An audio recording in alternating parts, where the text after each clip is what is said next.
What's up, throat sharers, and welcome to another edition of Wisecrack Live. If you just got that reference, then I know that you have been here since day one, and that means a lot to me. So, congrats to everyone who understood what I just said. If you did not understand what I just said, watch this whole stream, but then go back and watch edition one of the Wisecrack Live stream. Hello, everyone who's here thus far. Science, and Social, Miss Dance, and Abduzalis, and Furth, and Joshua, and Manuel, and Ben, and the sister, and yeah, Sinister Burn said, "What's this video going to be about?" Well, if this is your first time on Wisecrack Live, welcome. We're glad to have you here. Um, I am Michael Burns, joined by producer Henry. Um, Producer Griffin might be floating in the background somewhere. Alex, that makes you a day one if you went back and watched the VODs. So we appreciate that. Um, yeah, this is Wisecrack's live stream where we hang out, we watch some videos, we hang in the chat, we talk about what's going on the channel, all that sort of stuff. So there you go. Glad to have everyone here. What are we going to get into today? Gonna watch some Johnny Harris. I think we talked about it last week, and then I got dissuaded from it. I think we got distracted by Alex Jones. Firth, you were so nice, and yes, the Wisecrack team is great. How blessed am I? I like everyone I work with. Not everyone can say that. But I'm not here to talk about my colleagues. So we're gonna look at the Johnny Harris video because we're still, if anyone doesn't know this, we're trying to find like an enemy to have beef with because beef really helps. Marketing wise, Stephen Hopkins is right. My name is a complete sentence. So yes, the Harris Hall gang is here. So we're gonna Alley Cattail stoked in Mile High. I assume that means Denver, right? There's no other Mile High city. Mile High. Mile High. Mile High. So we'll watch the Harris video. Here and Now has a new video on Tucker Carlson's paranoia, and that sounds fun. The first thing we're going to watch today, though, is I want to learn about quiet quitting. So our friends at Good Morning America have a video on quiet quitting. I'm really into, the notion of quitting one's job. So I want to learn about quiet quitting. So it's gonna Mr. Navidad says we spelunking into the Harris hole. Wow. I hope that he stumbles on this one day and just starts to wonder why are they spelunking into my hole. Felt bad to say out loud. Um oh Alley Cattail, so glad you found us. Okay, so what's going on the channel? Just some quick updates. We posted our first ever short yesterday. And it's about Sandman. So you can check that out. Um, we're gonna try to make some more shorts. We're gonna see how they do, see if you all like them. Kind of thinking that shorts might be a way to talk about some things that we can't do full videos on, or even do some shorts to see how y'all react to them. And if you like them a lot, we will then make full videos. What's up, Red King? Whoa. Yeah, dude. What's up, Snooch Boochums? I'm not gonna dox you because I know your name. Um, but glad to have a fellow deadhead here and a vegan burrito lover. Um, and it's great to have someone in the chat who I've met in real life. So I know at least you're a real person. If everyone else are AI bots, I know that you are a real person. So I appreciate that. And shout out to anyone who likes vegan burritos. I think even if you're not a vegan burritos are an underrated thing. They're a great lunch. I recommend them a lot. So try a vegan burrito if you haven't already, and eat it while listening to the Grateful Dead. So we got our Sandman short up. We did a video on Stray. So if anyone's been playing Stray, we got that since last time we were together. Did a little thing on Stranger Things 4. So we got that there for you. I'll say more about this later. I had a kind of intense day yesterday. So Wednesday's the day we film. And Ian, I believe that you're real too. I believe that two people here are real.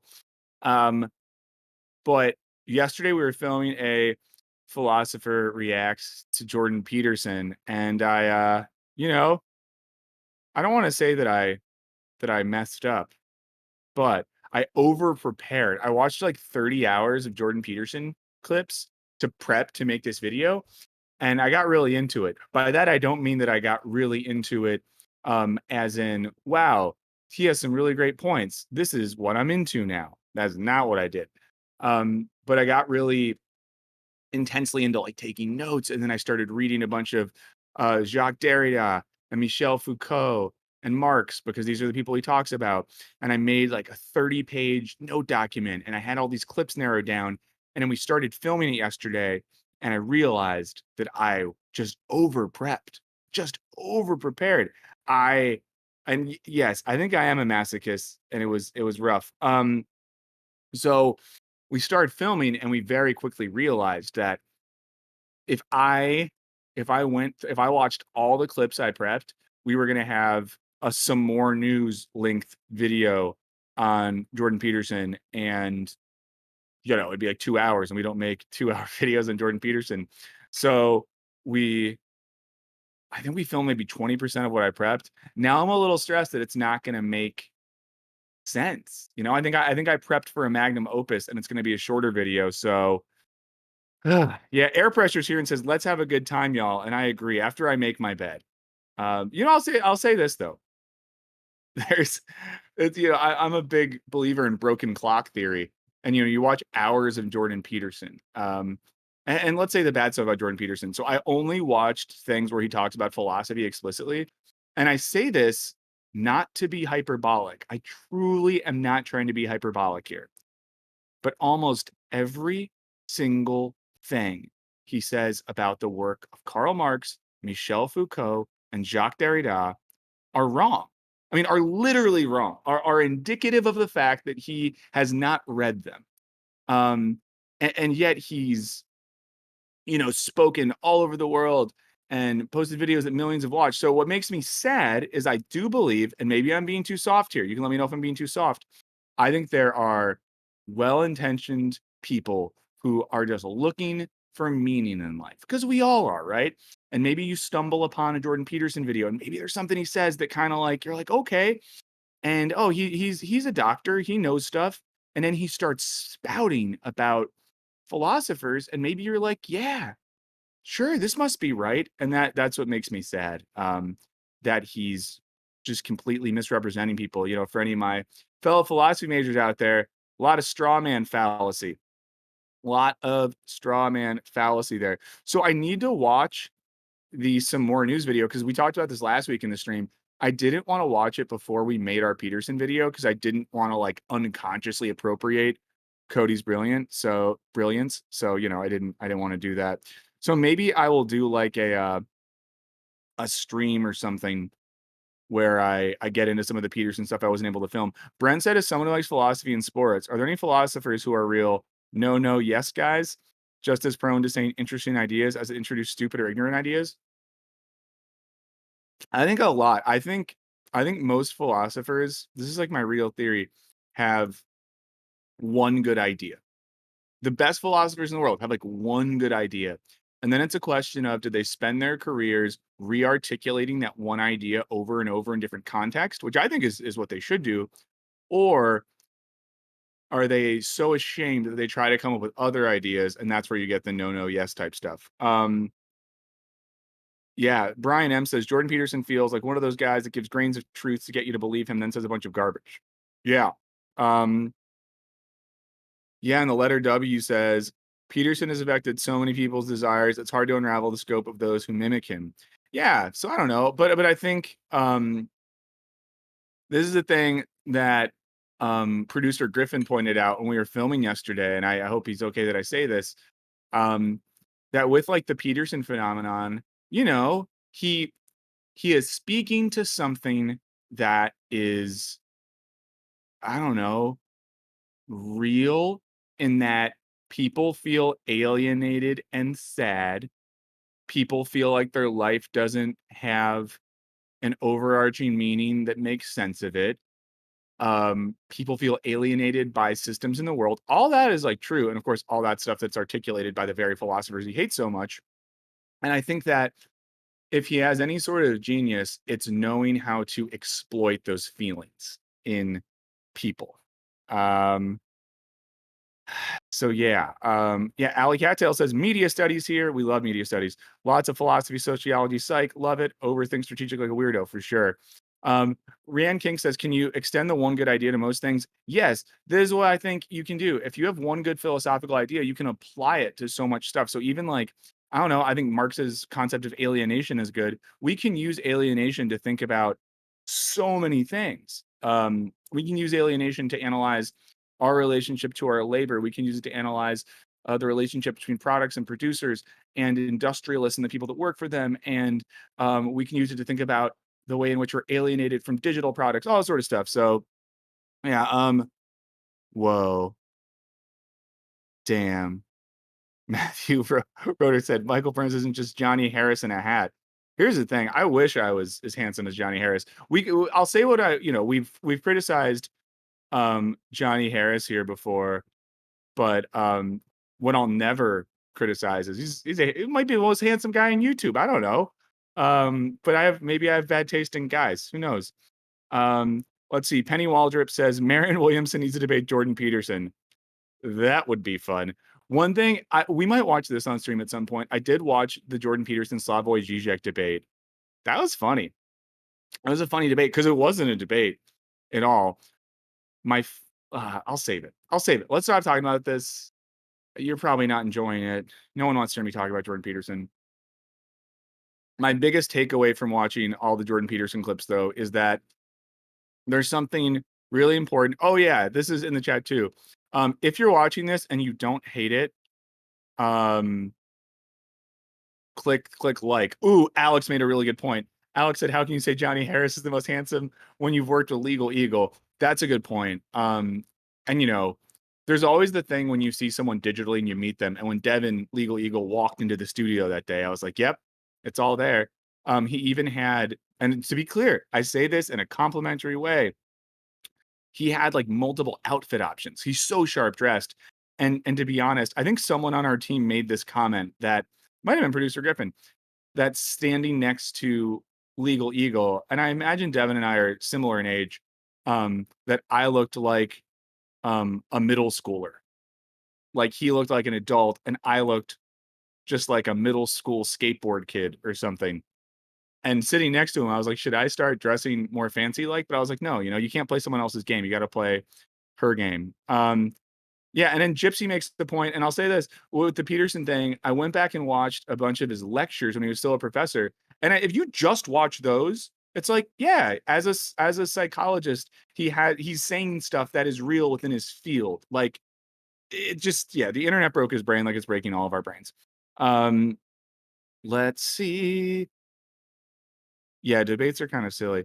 Okay. Yeah, the Peterson video will be coming soon.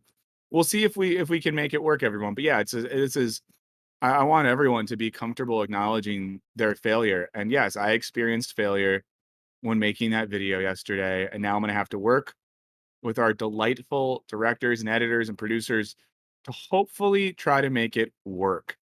Um, so yeah, let's talk more about the best dressed YouTubers. I kid. Let's see, anything else? Yeah, make sure you like this because if you like this stream, it just helps us get out there. And with everything, this, especially the old Wisecrack podcast fans know this. I want to be as self-promotional as it takes for us to keep doing this, right? I want to promote our channel just enough to where we can keep making videos. I want to sell just enough ads to where we can keep doing what we do. And I want to have just enough people who like the stream and stuff like that, so we can keep streaming. C. Corgi said, I dislike it when intelligent people jump outside their expertise and say wrong stuff confidently. Yeah, and that's a huge thing. And it's something I've done before. So, and I completely will cop to that. I think that like specialization, it like when we listen to experts on things, it's important that we recognize where their expertise is. And a thing that's happened a lot recently is, we listen to politicians talk about science, or scientists talk about politics, or actors who are great artists talk about social issues. And not that people shouldn't talk and think about things, but I think we do the sort of like authority confusion thing there, which can be rough sometimes. Let's see. Yeah, Penny wants to have just enough fun, and I get it. MC says live debates incentivize dishonesty. Allie, have a good work meeting, and we'll see you soon. Yeah, I'm trying to think what if anyone's ever seen a good debate, let me know. Because I think to have a good debate, you have to enter into it in good faith. And I just think no one wants to have good faith. Whoa, Anthony, full name here, bud. Hey, hope you're doing good. We are very upset about your car situation, but glad you got a new one. Hopefully you're doing okay. Um, let's see. I feel like this was a Wisecrack video, thinking smart. Yes, there was a Wisecrack video about like influencers, I think, and us thinking that, oh, it was why are smart people so dumb or something like that. Yeah. So let's what else? Oh yeah, before we get into it, I gotta plug it. We do have a Patreon. On our Patreon, we do some more in-depth kind of philosophy type stuff. I want to do more of it. This is one of those things. I just want to get our Patreon to the numbers where we're making enough off of it, where you justify making more stuff for it. We're getting close, but consider signing up for the Patreon if you want. I think the level of entry is $5, and then there's a $10 level as well. At the base level, you get on the Discord server we have, which is fun. It's fun to have a Discord server. You get all the videos early. You get the videos without ads. So if you're one of those people who are like, why do you do ads? I hate you so much. Then don't do that. Ooh, getting a little spicy in the chat. Okay, let's watch something. I want to learn about quiet quitting. I want to learn about quiet quitting.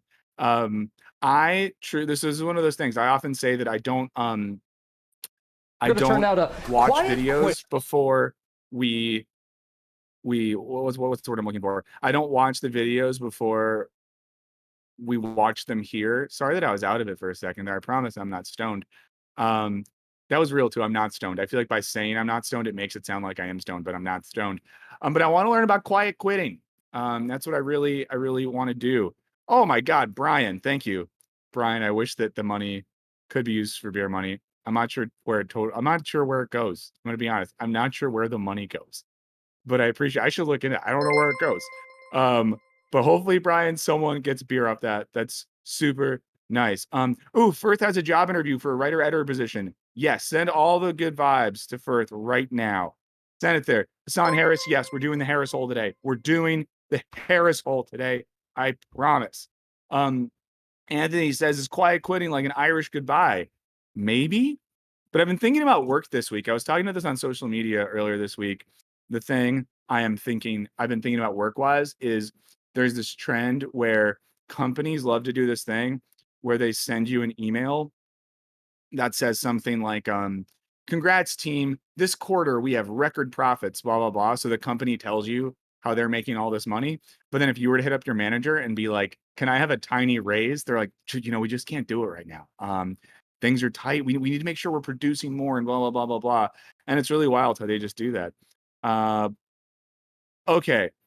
Let's watch the quiet quitting thing. Henry, do we have the watch together screen up? Yes, we are ready to watch. Awesome. Thank you, Henry. And intermittently, friends, let's send producer Henry some love in the chat today because he's making it all happen. We saw last week. We had to go through a lot to get here. Now we're crushing it. Hippopotamus Bosch says more Marianne Williamson. Maybe it was rough. Let's learn about quiet quitting on our favorite show, Good Morning America. And I love that the first thing we learn is that Tom Holland announced a social media break.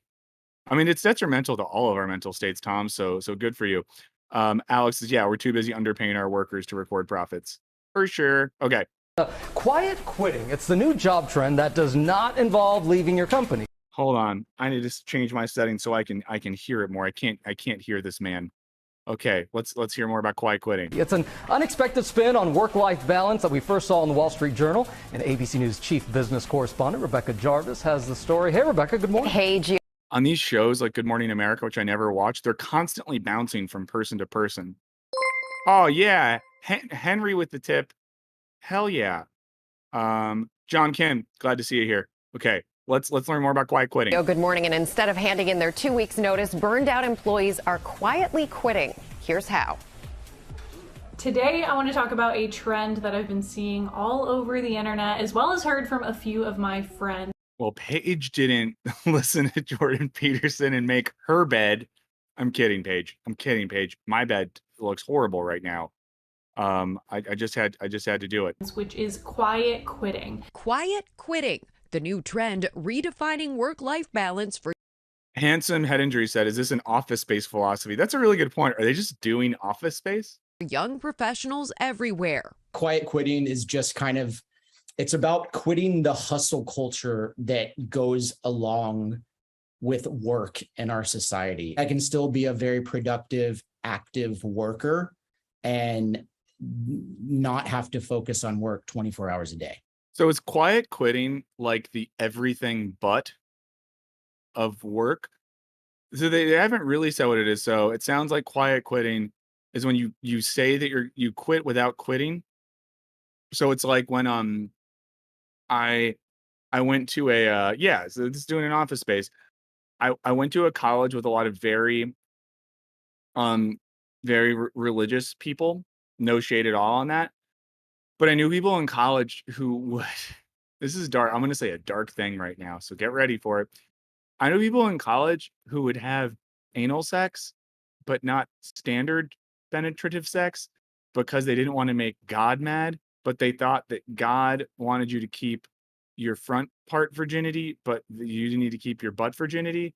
And it just reminds me of that a little bit. It's like saying you're doing a thing without doing the thing. I don't know. Oh my gosh, TADMA coming through hard. Just appreciate it so much. Okay, let's see if they're just doing an Office Space. The hashtag quiet quitting seen over 3.5 million times on TikTok alone. Oh, CJW, we're gonna get to that, so don't worry. I just heard about this term called quiet quitting, and I realized that is what I've been doing against my will. This new form of quitting happens when workers mentally step back from the burdens of work, working the bare minimum number of hours and not making their jobs an important center of their lives. When I was quiet quitting, I didn't want to constantly feel that stress of working that job and feeling like I needed to put my 1,000% in. Christopher, good call. They were not good biblical scholars. So I decided to scale that back and really. Oh yeah, Mr. Navidad. Mormons do the soaking things. Everyone know what soaking is? I learned about this recently where a lot of Mormons they tie sin to intent. So if you are consensually penetrating a partner, as long as you don't like move, there's not a physical intent to the sexual act. But then I saw a bunch of videos. I didn't see videos of this. I wasn't watching like Mormon porn, but it's a thing, I guess, where at like BYU and some of the Mormon schools, they were soaking, but then you'd have your friend jump on the bed so that you weren't physically doing the motion. Okay, I don't know why I'm bringing this up. Let's learn more about quiet quitting. But yeah, I don't know this. I mean, thus far, this sounds like it just means having a healthy boundary in your work life. Do the work that was And Anderson, Henry made the note about Homer Simpson in our chat as well. required of me. And with COVID-19 blurring the lines between home and Look at the work from home fit on this guy. work, many now using quiet quitting as a way to set more boundaries between their professional and personal lives. I was really struggling with the idea of just a 9 to 5, especially when COVID hit and we were all working from home and I was just stuck at my desk all day from 9 to 5 at a minimum, working on my computer, staring at a screen. For me, that just wasn't the ideal situation. The trend of putting limits on the job popular among those in their early 20s. Being connected to a mission or purpose is a high priority for the younger generation. That's something they want, but they're not experiencing it in their current workplaces. I mean, it kind of the way, to me, this sounds like a really soft take on quiet quitting. Because wouldn't the move? Oh, thank you, Abdulaziz. Wouldn't the move be just the bare minimum, right? I think that maybe that's a version of it as well.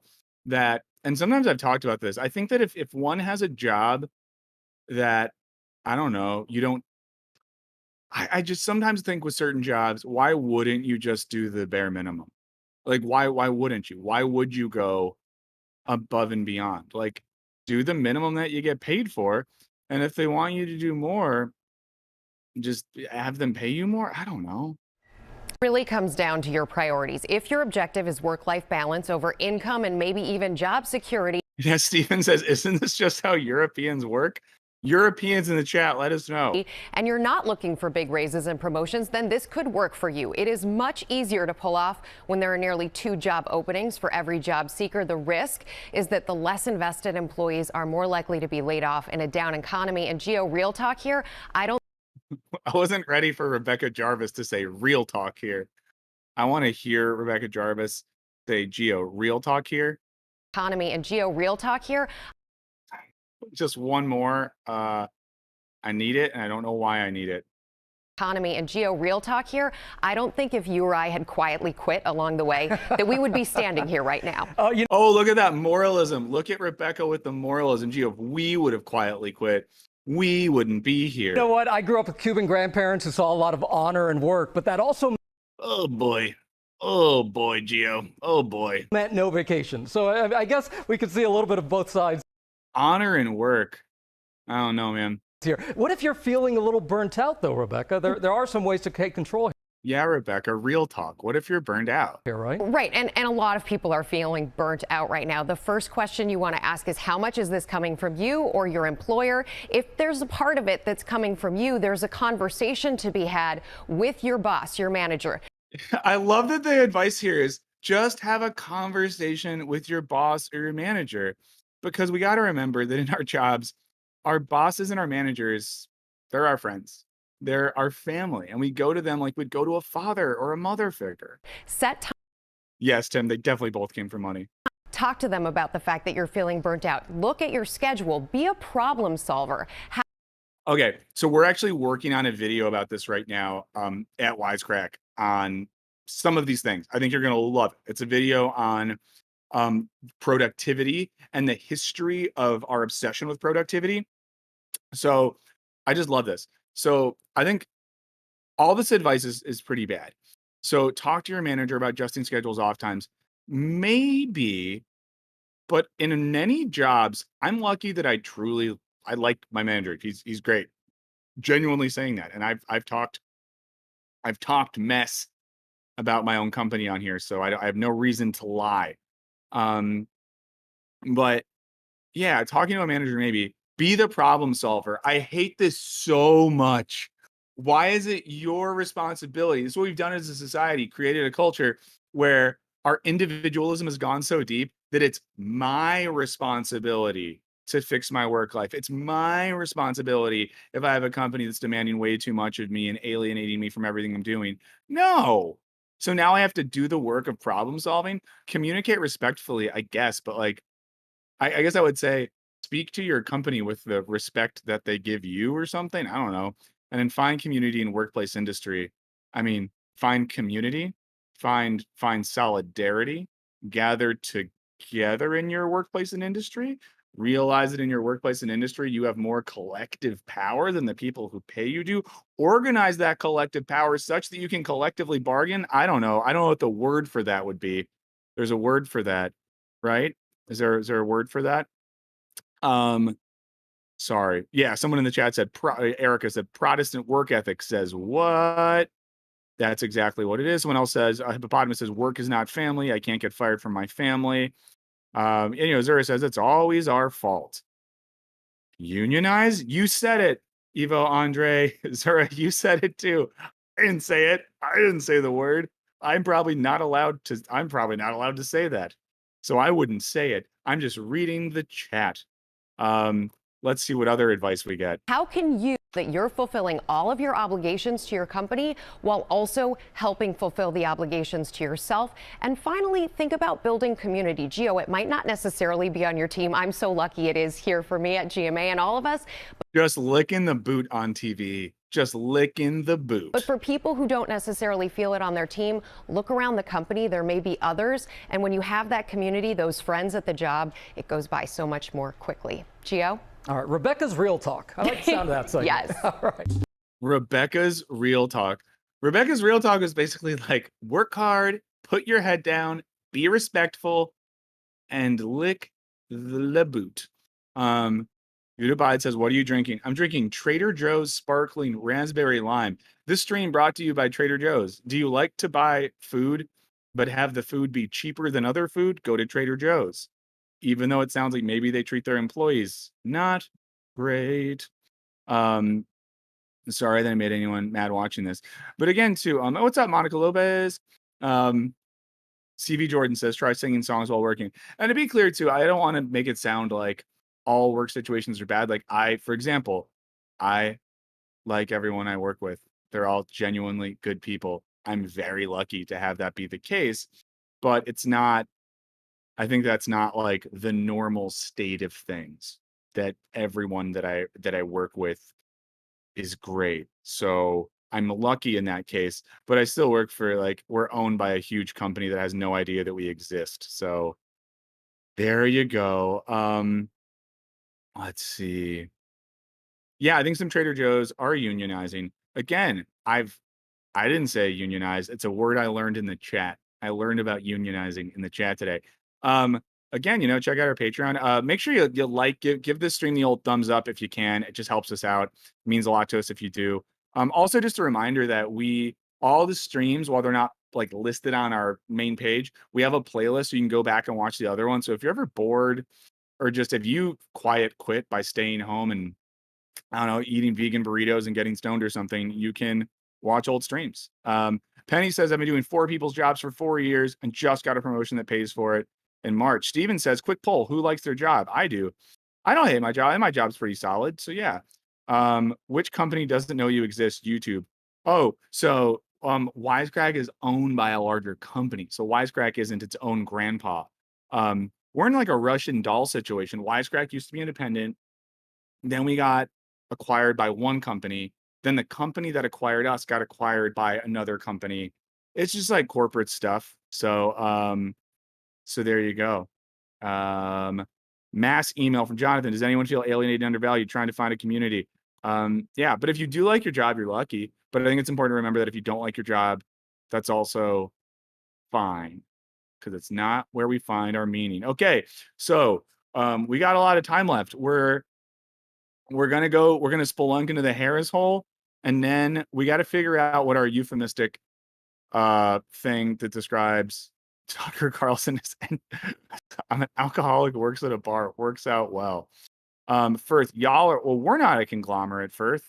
The company that like owns us is. But yeah, turtles all the way down for sure. Okay. So quiet quitting. Here's my take on quiet quitting. It just sounds like, and someone said this, so this is not my take. Someone in the chat said this. A few of you said this. It's like doing an Office Space. If you do not know what doing an Office Space is, please watch the movie Office Space. It's so good. It changed my life. I watched it the day before I started 8th grade, and it fundamentally changed my attitude towards work. Phil Guts, thank you so much, Phil Guts. And Phil Guts says, there's a ton of favoritism in my workplace. Any extra effort I put in was just wasted because someone else got better treatment. So I stopped putting in extra, which is what I feel quiet quitting is. Yeah. So yeah. So I think that doing an Office Space is fun, which basically is just like doing the bare minimum. And I think if like your job sucks and you work for some major corporation, do 1% more than you need to do to get fired, and then spend your time doing things that you love. I don't know. Anthony Abides, have not seen that trailer yet. Maybe we should watch it. Okay, let's spelunk into the Harris hole in a second. For those who don't know, we watched the Johnny Harris video a couple weeks ago, and the video is about why bread is better in France. And it's honestly one of my least favorite YouTube videos I've ever seen, because it said a lot while saying nothing. And that bothered me. So we now have a slightly antagonistic relationship with Johnny Harris, who, to be clear, has made videos that are good, that I've enjoyed. Our friend Tom Nicholas, who's been on the stream before, if you don't subscribe to Tom Nicholas' channel, please do. He's great. One of the best people on YouTube. But Tom did a video about how Johnny Harris was kind of full of S. And then Johnny Harris left a comment at the top, which I just think is funny.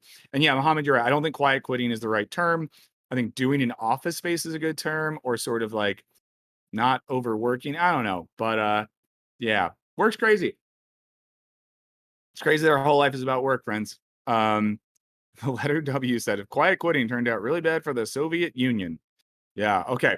Let's watch Johnny Harris talk about how Europe stole the world. So I have not watched this video. I know some of you have.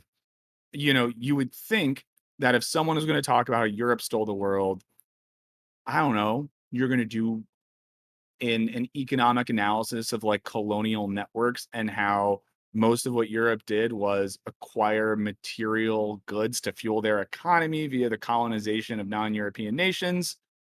But let's see what he says. Jackson's here.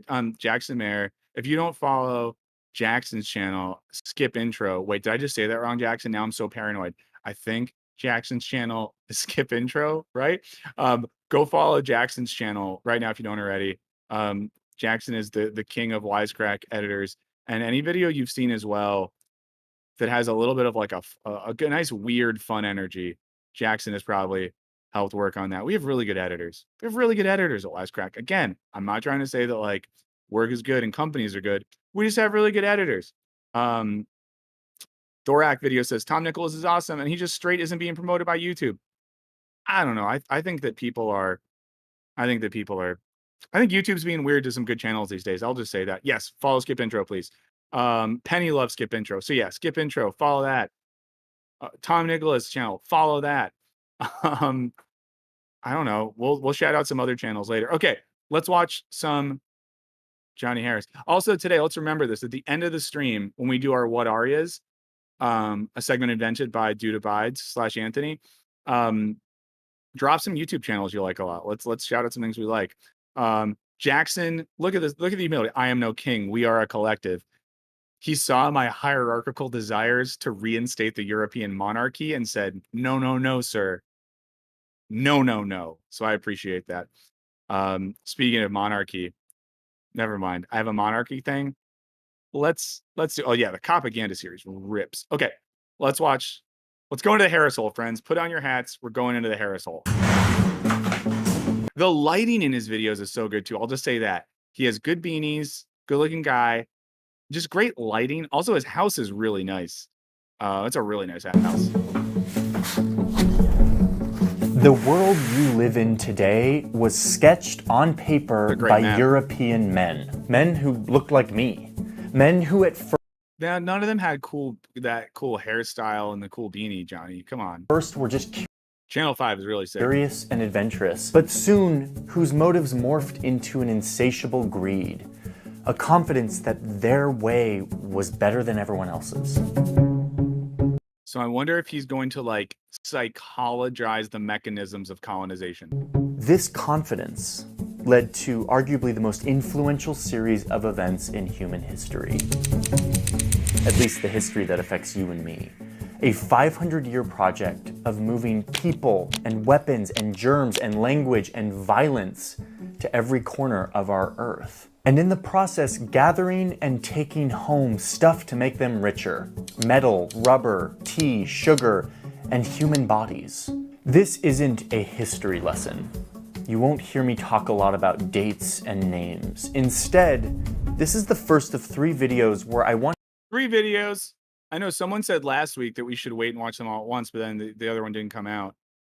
To show you how this happened. How Europe, a continent full of poor, miserable farmers, took over the entire world.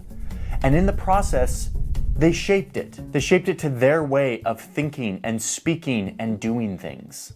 So this is part 1. Is this where Harris gets based? Maybe. Of how Europe stole the world. Love the visuals. It's very cool. It all looks good. Okay. Handsome Head Injury says, if he doesn't mention potatoes, I'll be mad. For sure. Potatoes explain why my ancestors came to America, so they're very important to me. Oh, Hippopotamus says Johnny Harris is an ex-Mormon soaker. Whoa. Gypsy says, that's literally history. He's doing history. Whoa, where is he? I am out here on a bit of an excursion near the sea, but I want to pause. Where? I want to live where you live. It looks really nice. This video because I need to tell you about the sponsor of today's video, which is BetterHelp. We're going to skip the sponsor. We don't need it. You know, we have to put sponsors in our normal videos, so I don't want them on the stream. Drawing on the map is how they did things. Well, yes, handsome head injury, you're totally right. Potatoes came from South America, right? Like, was it Peru in that area? And then went to Europe, and then my great grandparents ran out of them. Yeah. Okay, yeah, but Johnny and his wife left the Mormons via Jackson. I didn't know. To understand how Europe stole the world, we need to rewind to back when the map looked a little different. Hold on. That's a sick map drawer. He has a whole drawer of maps. Back in like 1450, the world map looked like this. Pangea, right? No. I mean, Europe was... Okay, I'm trying to just looking at. We have the Roman Empire. Okay, we got Scotland's an independent nation at that point. Good for them. Yeah, a lot of the Ottoman Empire. That's fun. The Papal States and still its own thing. Wow, a lot of fun It's stuff just there. a bunch of kingdoms. The borders look so different than they do today. They were all pretty small potatoes. Potatoes. Well, actually, there actually were no potatoes. Those wouldn't arrive to Europe for another 50 years. There he goes. There he goes, guys. We're getting the potato conversation we need. But the fact is, there wasn't an abundance of anything in Europe. Instead, Europeans were just farmers barely scraping by, constantly in debt to a few rich landlords. Life in Europe was scarce and miserable. Meanwhile, there Life everywhere sounds like it kind of sucked for most of human history. was a bunch of other empires around the world that were thriving. There was this big empire. Never mind. See, I said life sucked everywhere, and Johnny's about to tell me where it didn't suck. So that's on me. Empire over in the Middle East, they had silk, and then over here in India, you had a big empire with spices and luxurious cotton fabric. I always think about that for most of human history, especially Europeans, had no seasoning in their food, and that's a bummer. Then, of course, there was the big dynasty in China that had by this time already invented gunpowder, porcelain, and really sophisticated ships that they could use to sail around the world. Oh, and all of these empires were trading with one another, making all of them even richer. They all had better everything than Europe did, and miserable Europeans. Jackson said, being in debt to a few small landlords? Damn, we've come so far. And Shiny Chrome said, this is not accurate. After the Black Death, worker lives improved. Eventually wanted in on all the trade. So yeah, just like we still have landlords. That's how far we've come. We just have different types of landlords. Kayla, you're allowed to be late. It's totally fine. So that's kind of the context here. Ooh, Andrew Singleton notes there are native European seasonings. I want to watch that video. That sounds good. That sets the stage for Europe taking over the world. The first two countries that wanted in on all this trade and set out to explore were the countries that today we know as Spain and Portugal. So they start looking for a land route to get them east. They start moving east and nope. Oh look, it's the Ottoman Empire, a very powerful Middle Eastern empire that's run by Muslims. Meanwhile, Spain and Portugal are hella Catholic. And they're not being super nice to Muslims or Jews. So the Ottomans are like, no, we're not gonna let you pass through our land to get in on the trade in the East. Oh, and by the way, you can't even afford our taxes. You're miserable Europeans without a lot of money, so go away. Damn, harsh. Need another way to go east. Boats? We got another map. Portugal's workaround was literally to go... No, Andrew, you're right. Like, his videos look really good. Around the continent of Africa. Stopping along the coast to trade with the wealthy African empires along the way. This is a huge moment because it actually worked. It's near the end of the 1400s, and the Portuguese are now going nuts. They're sending ships around this route that they figured out, trading with the East. And suddenly the Portuguese are dressing in luxurious fabrics. I think that you don't want to do that though. If you start getting a lot of money, don't start wearing luxurious fabrics. I'm listening to an audiobook currently of the book Dilla Time. It's a book about the hip hop producer and musician Jay Dilla, and there's a part in the book about how when he first got a lot of money, he had a friend in Detroit who kind of guided him to not getting too flashy in some of the clubs because then it would make people upset and maybe make him enemies. So now I've learned that if I ever get a lot of money, I'm not going to change the way I dress because it just creates enemies for you. They're using Josh has the over under at 5.5 maps in this video. I'm taking the over all day. and cinnamon and black pepper to make their food actually Yeah, 55 maps more like it. taste good. Wait a minute, you're telling me they didn't have black pepper before this? Jeez, miserable indeed. You must have some papers. So the age of exploration has begun. Miserable Europe is doing something about their situation. Going out to get in on the Yeah, Andrew said it. You can't flaunt. You can't flaunt. thriving trade in the East. But remember, this isn't about conquering land. It's about trading. For now.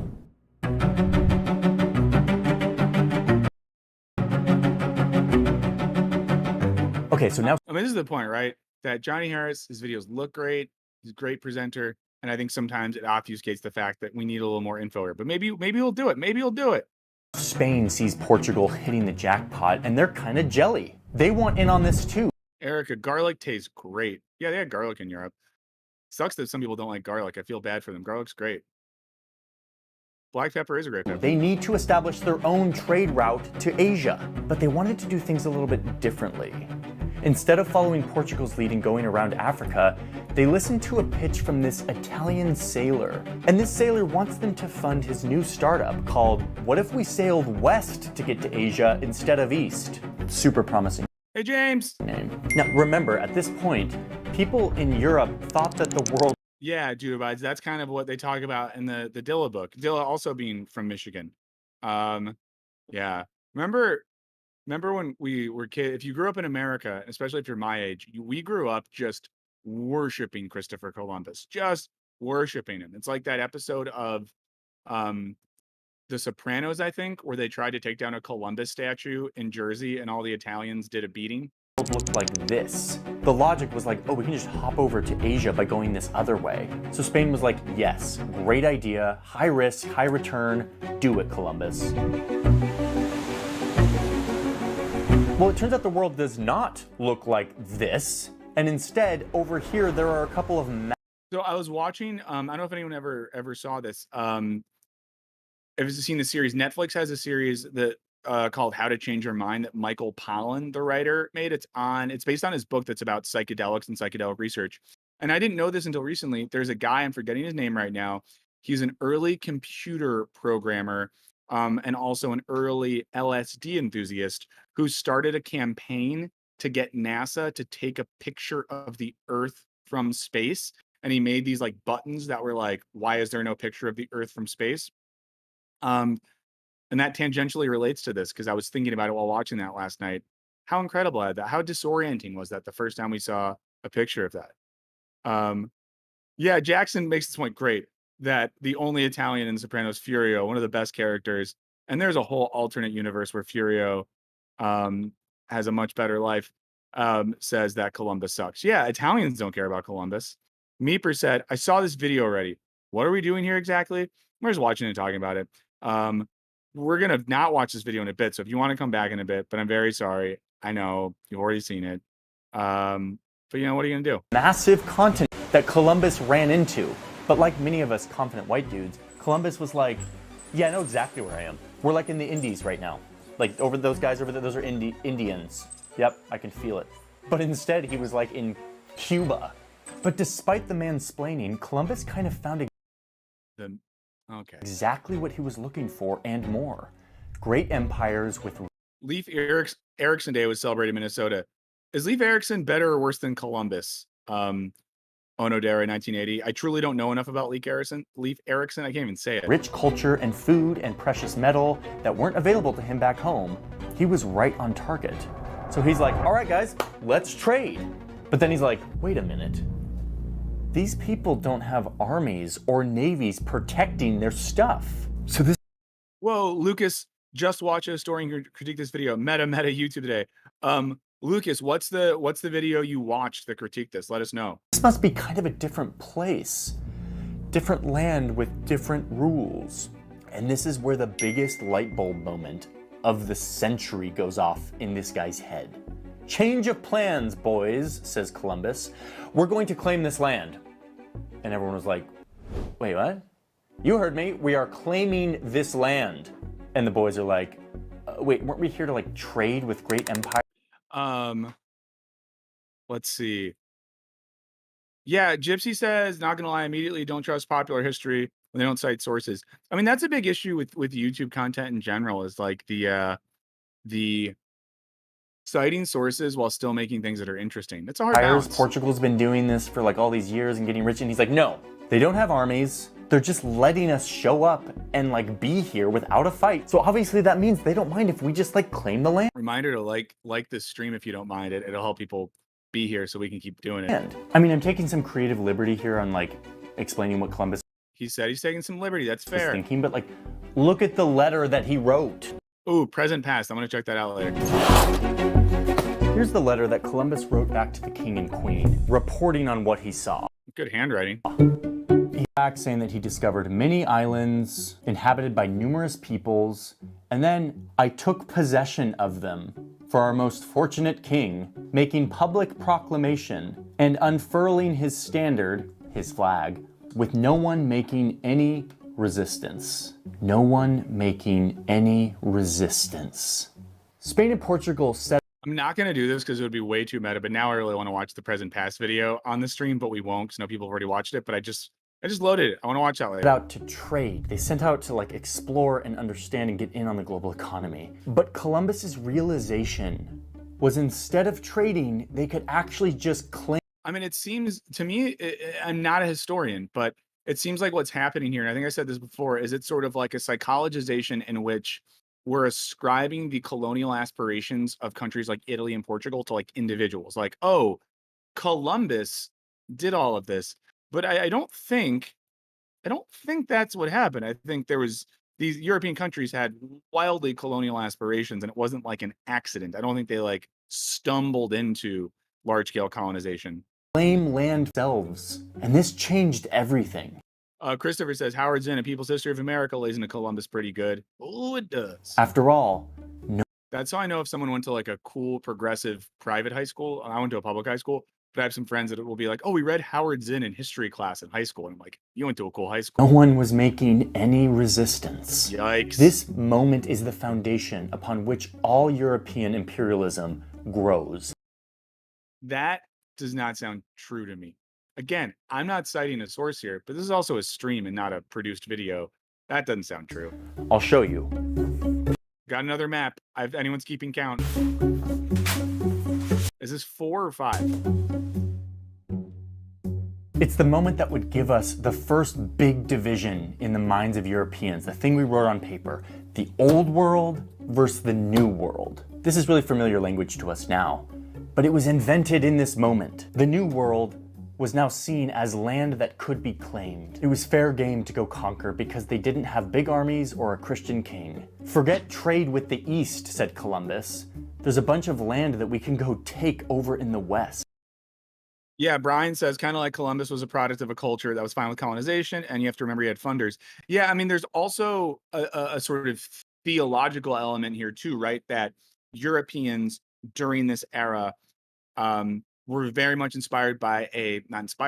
motivated by a vision of Christianity, Catholicism at that point, a Catholicism that had been politicized such that expanding the church was a huge political mission. So when Europeans went places, there was this weird mix of like, we have the economic motivation of colonization, of acquiring goods and raw resources. We mix that with the theological motivation of, expanding Christendom or whatever, and those come together, and it's a real hellscape.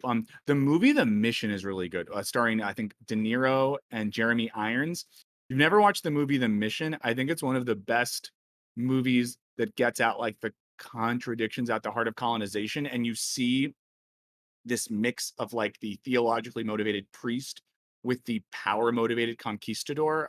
Really good movie. You should watch it. Someone said maps are hipster. That's why, I don't want to fly on an airplane with a pilot who uses maps. Hipsters. And the race was on. Brent, did you just call You said Publix High School. Is that a reference to the grocery store Publix, or do you just spell it in a cool way? Yeah, basically every religion. That was just the religions happening at the time. Spain and Portugal didn't want to fight with each other over all this land, this conquest that they were about to undertake. So they got together and they drew some lines. Another map. Just drew 2 straight lines. We have Africa, we have Europe, and then we have this line. Everything left of this line is Spain's. Everything to the right is Portugal. This is literally one of the original maps where they actually drew these straight lines and divided the world into 2. But let's look at this on a nicer looking map, please. Manifest destiny, baby. Well, Nicole says, does this guy have any credentials at all? It's a weird balance, right, Nicole? Because I think, in a sense, should one have to have formal credentials to be able to speak confidently and informatively about a variety of issues? Absolutely not. Often I feel dumb sometimes at work because so I have like a PhD in philosophy, and then sometimes colleagues who didn't waste as many years doing that say things that are a lot smarter and understand things better than me. So to get back to Nicole's question, I think, like, I don't know if he does, but I think it's one of those things where if you do have credentials, you can't just rest on those laurels. If you don't, though, I think on both ends, the important middle point is just like show your work. If you can show your work and point to references, then it makes sense. I mean, this is why I got really stressed when we were working on the Jordan Peterson video yesterday, because I was trying so hard to show my work that I like over prepared. And yeah, but let's get back to Harris.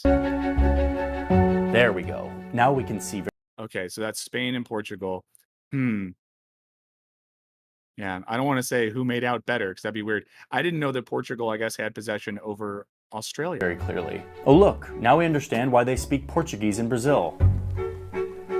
So That was a little reductive. Spain and Portugal now have their spheres of the world that they can go conquer. They didn't ask anyone. They didn't negotiate with the locals. They just drew these straight lines. Okay, we're not going to watch present past right after this. I want to watch this Carlson video for a bit. If the end of the stream there's room, I want to go back and watch the present past video. The Pope actually helped them broker the deal. Classic. But again, this is a huge thing that I want to explain in this series, that these were not just lines. They weren't just like lines on paper. They were actually a shift in the paradigm, a new way of thinking. I don't know if I like this. Brian, have a great one. Thanks so much for being here. Really appreciate it. Thanks for the beer money. I'm gonna tell someone who works with me that they got to give me beer money now. About the world. Yeah, Penny. I think Penny says that's not why they speak Portuguese in Brazil. By the way, I thought that was the case, but I didn't want to say it because now I'm afraid to sound stupid. No one making any resistance. It was a story that Europeans could now tell themselves. Old world versus new world. Claimed versus unclaimed. I just don't think that's the narrative that motivated the process of colonization. I think it's, the use of paradigm there was really reckless. A new way of thinking. Think I'm being overly simplistic about this? Let me show you something. Just 1. No, Nicole, you're right. This is definitely better than the bread video. 2. Oh, more maps. 3. Whoever had the over. 4. We're cashing out. These were a juicy find.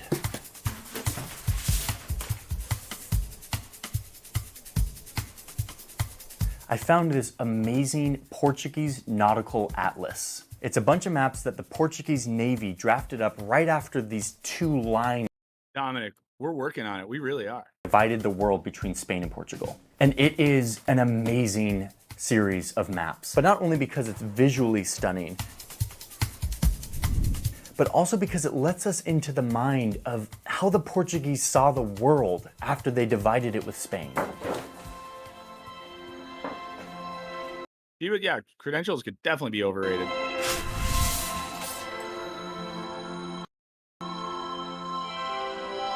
This atlas reads like a story. I could just watch map footage like this all day, just a camera slow panning over maps. Storybook. It's like the Portuguese were so giddy about giving themselves permission to steal half the world that they had to write a children's story about it. That's what it feels like. That's not what it is. But just look at this thing. Here's the... Yeah, Nicole said, to be honest, I think religion gets downplayed because it's easy to offend a lot of people by being honest about its role in colonizing the world.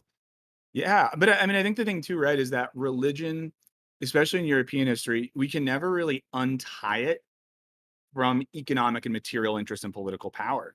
Um, Unsung One says, "Is he in the Library of Congress? Did he national treasure his way to all these maps?" The title page. You can see that at the center is the sphere that was given to Portuguese.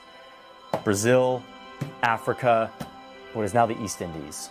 And here on every corner, you see Bob Lee, that's a really good question. We're streaming this via a mechanism by which I can't see the description. angels that are blowing wind into the sails of the Portuguese who are out on their land grab Those are horrifying looking angels. It's weird that that's how they visualize them. mission.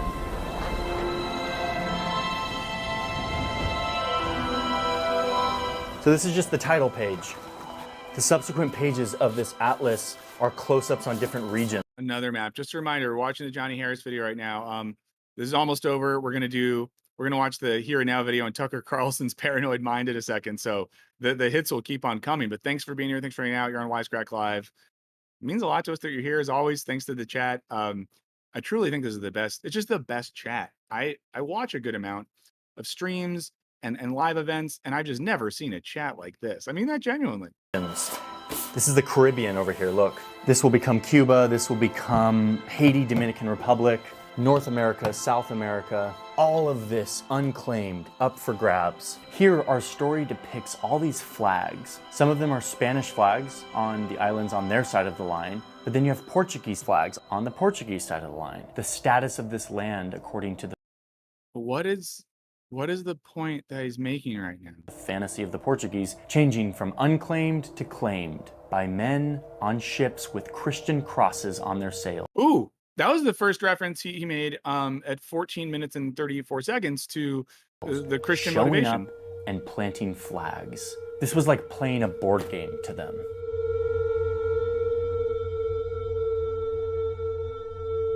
Here's another page. This one's a close-up on Brazil. And look, Hopefully everyone's having a nice time in the Harris hole. we've got people over here. We've got dark-skinned, naked people with primitive tools and no homes.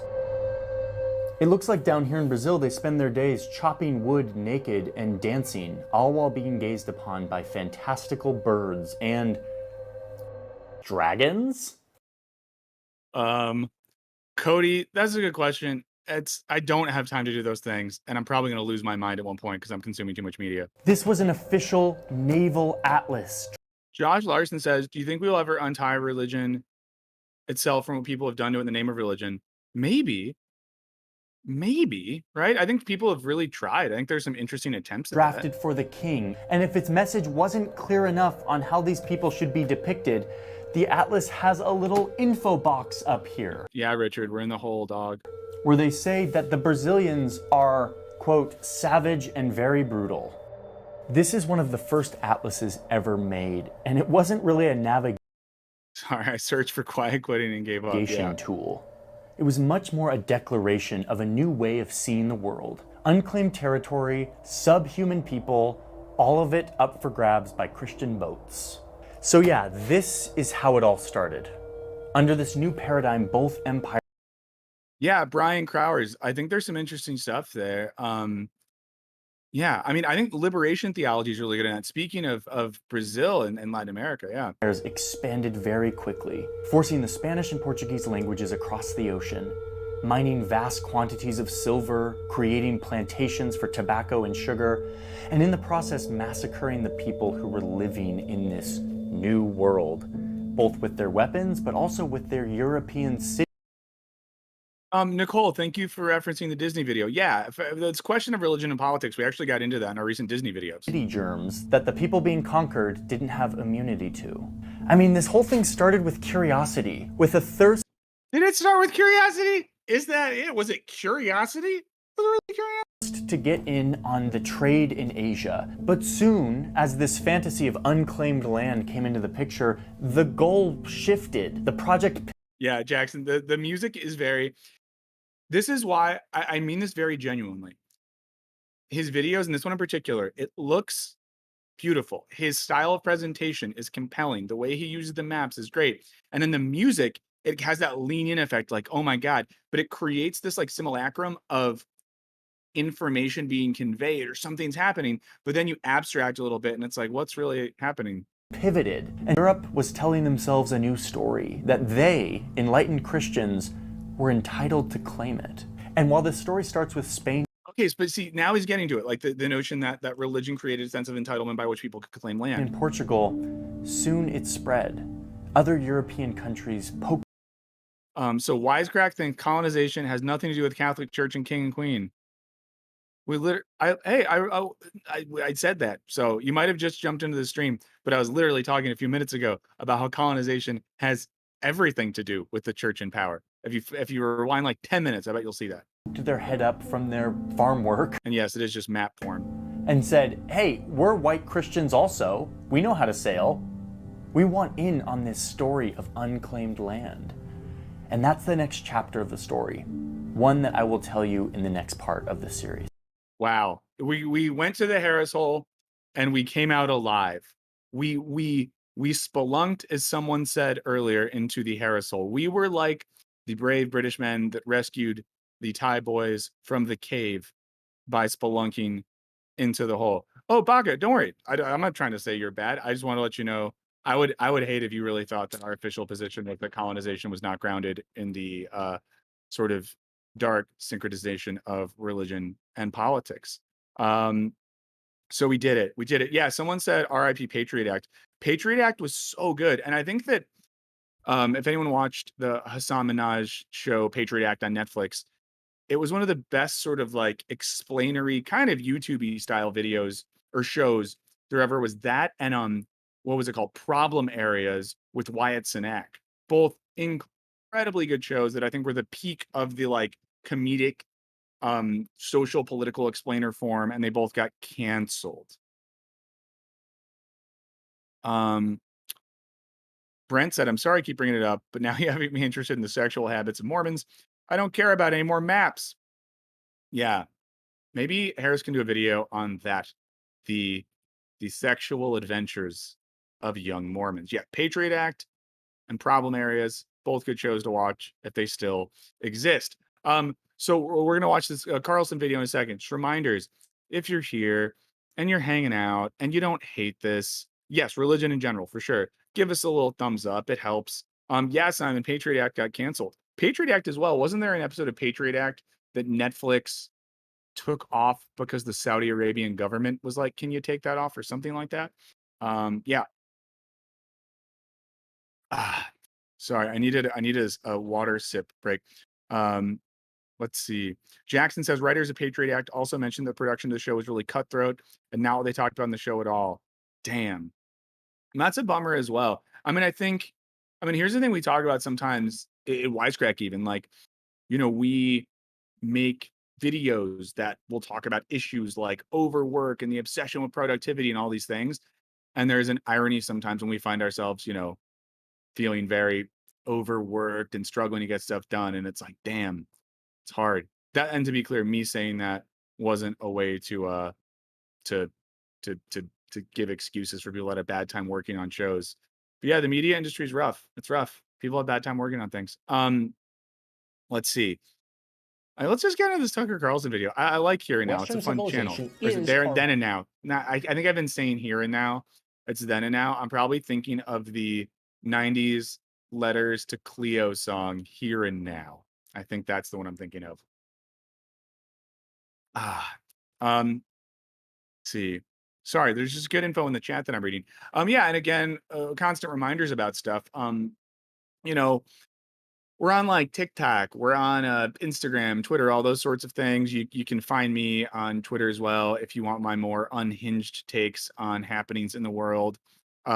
Jackson, who's hanging out in the chat, follow his channel, Skip Intro. Find Jackson on Twitter as well. We got a Patreon, patreon.com/wisecrack. We'll toss the link in the chat in a little bit. My pitch on Patreon is always, our dream would be that we grow the Patreon so much that we're less dependent on the YouTube algorithm and getting sponsors. We see examples of people who've done some really cool stuff, like, and this is not me commenting on their work, but just what they've done with Patreon, but how like Chapo Trap House has built this entire digital media industry where they've never had to sell ads because of their Patreon. We also understand though that money is real. So if you can't afford the Patreon, don't worry about it, but letting you know that it exists. Now we're talking about fish. Now we're talking about fish in the chat. Now we're talking about fish. We're really going for it. Okay. Let's watch Tucker Carlson. My uncle Tucker. He's not my uncle at all. But let's get into that. Let's get into that. Why not get into that? So yeah, but again, like this. Thanks for being here. Wisecrack Live. You're just tuning in. We do this every Thursday at 11 Pacific. It means a lot to us that you're here. If you got any questions on anything, toss them in the chat. I'm trying to do that. Josh says, once I graduate college, I'm signing up for Patreon, my first check. That means a lot. Yeah, Jenny Nicholson has done well on Patreon. Nicholson crushes it. Great channel. Love Jenny Nicholson's video. We watched one of her videos on the stream maybe 3-4 weeks ago. And as always as well, if you have good ideas for stuff to watch on the stream, hit me up on Twitter. That's where I check the most often. So at me or whatever on Twitter and let me know if you have ideas for stuff that we could watch on here. I'm just at Michael O. Burns on the Twitter. Shalom, Michael. Please touchpad your ears if you read the comments. I don't know what that means. And thank you so much, Mark. But Seba, glad to see you here. Okay, let's watch some Uncle. Let's watch some Uncle Tucker. Whoa, yeah. I think that there's a world where if a few more people come into the stream, we'll hit 500 concurrent for the first time. So if that happens, I'll do something. If we get to 500, I'll do something weird. I'll sing a song. I'll do something. I don't know. Okay, so let's watch the video on Tucker Carlson. Is our birthright. It's a war superior to the culture that these immigrants are bringing. He's the heir of the Swanson fortune? Whoa.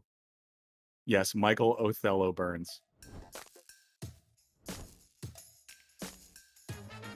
Tucker Carlson has the highest ratings for any cable television news show in history.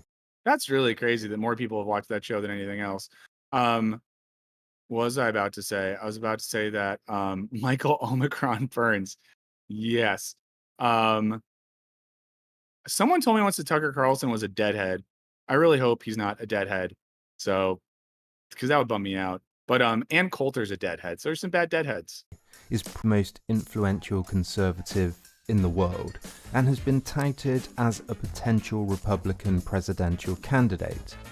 I mean, what are the chances? He's going to run for some political job at some point. He's known for an acerbic wit, a biting sarcasm, this gormless expression. A top official in the leadership in the Northern District of Florida. And for being the lead spokesman for a new brand of populist politics, Trumpism without Trump. Okay, yeah, Snoosh Woosh. I figured that you would know if someone knew. But there you go. There you go. Yeah, shout out if your parents watch Fox News. I don't think my mom does anymore. After reading his book and watching endless Tucker Carlson Tonight segments, I found that Tucker has a very specific view on the world, some of which I actually surprisingly agree with. Oh, Simon Jensen said, what are deadheads not American? Oh, it's just people that like the Grateful Dead. Wait, oh, it is. It got to 501. I'm seeing 500. I don't know what to do, but that's exciting. That's exciting. Whoever was the 500th person, if you know it was you, hit us up and we'll give you something. I don't know. But there you go. We did it. We did it, friends. You did it. You did it. But you really did. Thank you so much, because by watching the stream and by liking the stream, you help YouTube do that. Do something. What should I do? What should I do? What should I do? I'll chug some sparkling water. Oh, I'll dance. I know I can see a bottle of Irish whiskey from where I'm sitting, so I'm like, I should do a shot. I should do a shot. Okay, we'll do a tune. We'll do a tune. What would the tune be? Oh, getting to 500 was my dream on the lovely Wisecrack stream. It's the best chat on the web. It bums me out that Tucker Carlson is a deadhead. There we go. There we go. But now it's back to do push-ups. If I do a push-up, I don't think you can see it. Let me see if I.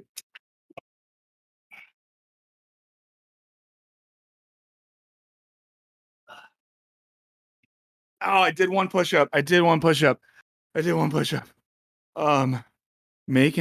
Donate some blood right now. Just where would I put it? Ow. Listen to Daytona 500. Are you talking about the Daytona 500? Is that a Wu-Tang song or is that just a Raekwon song separate? Florp Flop says, yo, I'm pooping. That's great. Xander Harris says, oh, okay. It's getting wild. It's getting wild. The stream now it's at 5:14. I can't handle this. I can't handle this. Okay. Love you guys so much. Love you guys so much. This is so much fun. I love that you're watching on the toilet. How about I'll take off my hat at I kind of want to say 1,000.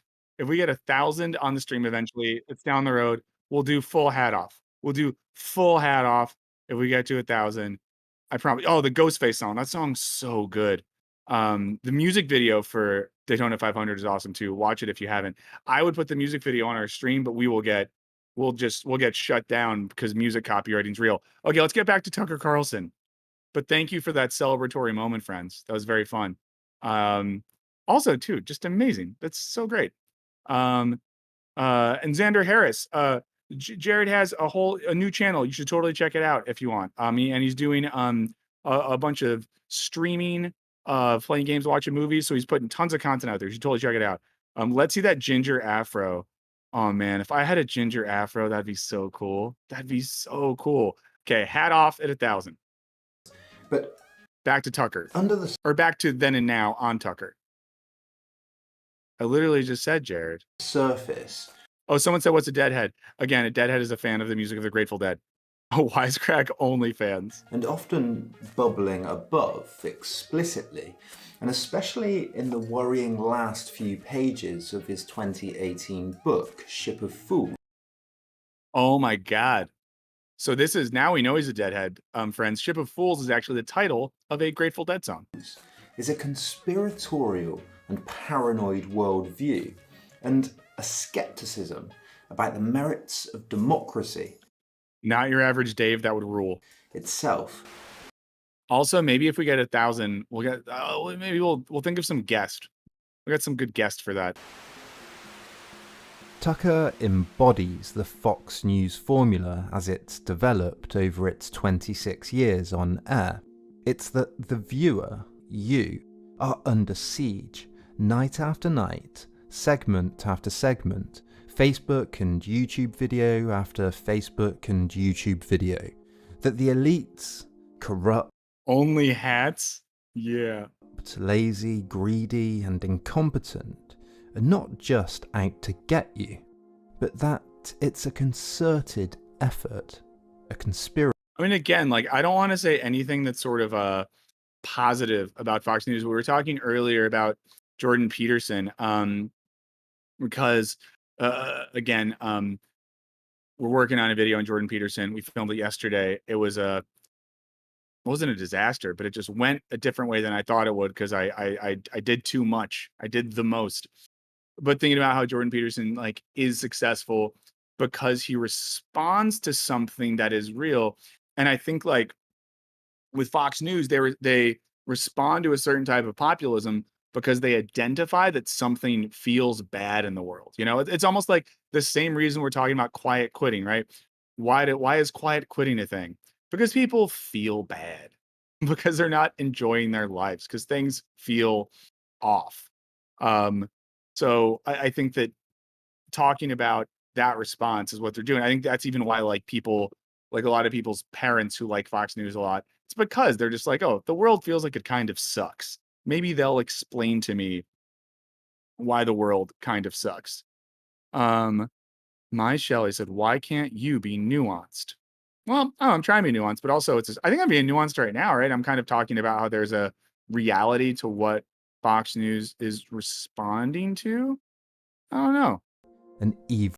Michael, I might be saying your name wrong. said, "Do you guys have any videos on Alfred Hitchcock?" We don't, but that'd be awesome if we did. Plan. This is a formula I began to explore. And someone said, "Isn't that similar to people continuously talking about global warming?" Yeah, right. It's that apocalypticism. We have a video that came out that Tom Wyman wrote. Tom Wyman's great. Tom Wyman's someone who writes some researches for us sometimes. He's a philosopher. He's a writer. He wrote a really great piece on the show The Rehearsal. I think it was on Art Forum, or it was on like an art review website. You should check that out. But totally, I think in our video on apocalypticism, we get into this idea that there's this sort of like fetishism with the world is ending type thinking that people are really into these days. I mean, actually, like literally the other video I have queued up to maybe watch today was the In the Nutshell video on is civilization on the brink of collapse, because that's that sort of feeling. Yeah, doomerism is sort of like the vibe. I think that's what the video is called. Let's see. Sorry, I looked away for 2 seconds, and then so much happened in the chat. In the last, as Nicholas Confessor at the New York Times notes, with Tucker, quote, virtually any piece of news can be steered back to themes of elite corruption, conspiracy, and censorship. I know, it's kind of like we want that stuff, you know, like we want there to be some grand conspiracy, because I guess it'd be more interesting. Yeah. Alarming themes that. Yeah, BR ad says doomsday dopamine for sure. For sure. Emerge around what Tucker, who has. Oh, Isaac said, what JP video is he referring to? If you're talking about what I'm referring to, we're working on a philosopher reacts video to Jordan Peterson, and I watched like 30 hours of Jordan Peterson talking about postmodernism and Marxism in the last week. So if my brain feels off, it's because I did that, and I watched a lot of the videos at 2x speed, which really sort of breaks your brain a little bit. Josh Larson says, I don't get it when people say life sucks, but have never looked into ethics, like how to live a good life. For sure. No, but I think that's the point, right? That like the doomerist tendency can sometimes be a little bit of a cop-out, right? Because some people will pull the sort of like, the world is ending, so I'll give up. The world is ending, so I'll selfishly pursue my own ends. The world is ending, so I will embrace some type of hedonism rather than trying to respond in some sort of meaningfully ethical way. So I agree with you. There's something we got to think through in that end. Yeah, Christopher says the truth is everything is just kind of going along like a toddler driving a car with a stuck gas pedal and no brake. It's scary for people. Yes. Someone just said that's a lot of D's. Been floated as a potential Republican presidential candidate. Thinks should be done about it. When Trump's popularity began to fall and the tide started turning against him, producers at Tucker Carlson Tonight, on air every night from 8 till 9, decided on a new focus. I know we have people from around the world in this distinguished chat. What is the news like in other countries? Because I mean, the news, and we did a video about, we did a video a couple years ago. I think I wrote it, but I'm not sure. But it was a video where the thumbnail is Rachel Maddow and Tucker Carlson, and kind of what we get into in that video. So if people are saying like, where's the nuance and subtlety? But in the video, we kind of looked at how like MSNBC and CNN and Fox News are all kind of doing something similar. They're producing content, right? The underlying motivation is not to inform or investigate; it's to produce content, and it's true on both sides. To be clear, check the video out that we have on that. I always forget the titles of past videos. I wonder, does anyone live in a country where you feel like you have high quality journalism that's not content available on a mass scale? Genuinely curious where that exists. Cody Hall says, how many philosophers work at Wisecrack? Quite a few of us have like backgrounds in philosophy, and we have people that research for us with all types of backgrounds. But a lot of researchy people work with us. Okay, someone said Germany. It's complicated. And then E2 said there's no 24-hour news cycle in the Netherlands. Jonathan says BBC produces pretty impartial news. Yeah, I mean, BBC specials are, I used to live in England, and I think there's BBC and Channel 4, I feel like, attempt some type of news like that. Nicole says nihilism can be handled positively or negatively. Yes, I think that nihilism is either a negative thing or you can have a positive response to the creation of meaning. Bene says, I'm from Germany. I think US news is so crazy. Simon Jensen from Denmark. I love Denmark. Spent some great time in Aarhus. Says, not perfect, but good overall. Blue says that Canada's news is like the US, but half the extremeness. Ooh. Yeah, PBS is solid. It's just like not as around. It's harder to access. It's not as in your face. And Dragon Phony Kid says Australia has some good stuff. Nice. A new Trumpism Horrifying image. without Trump. Oh yeah, French 24. When I tried to like actually learn to be good at French years ago, I read and watched some French news and it was solid. And the French put like philosophers on TV, which is awesome. It was a way to distinguish Carlson from the president, for him to be his own person, to avoid being a lapdog for a president known for his gaffes, for his lack of seriousness, and to avoid having to constantly apologise for him and...